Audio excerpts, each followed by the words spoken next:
আসসালামু আলাইকুম সবাইকে। এটা আমার একটা নতুন পেজ।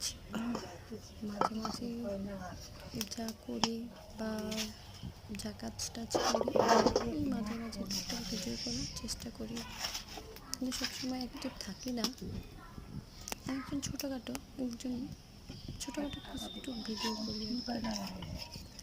এই যে আজকে যে পিঠাটা বানাইতেছি, এই পিঠাটা হচ্ছে আমাদের গ্রাম বাংলার একটি ঐতিহ্য পিঠা। এটা হচ্ছে যে আমাদের বাসায় জামাইরা বেড়াইতে আসলে সকালবেলা হচ্ছে গরুর মাংস দিয়ে, আমাদের গ্রামে অনেকে বলা হয় চিতই পিঠা বা খোলা পিঠা।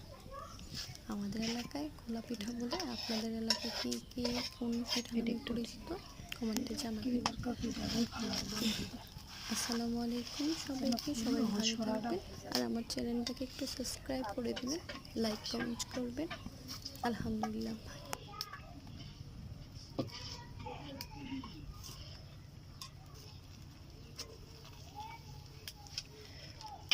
এটা একটু হইব।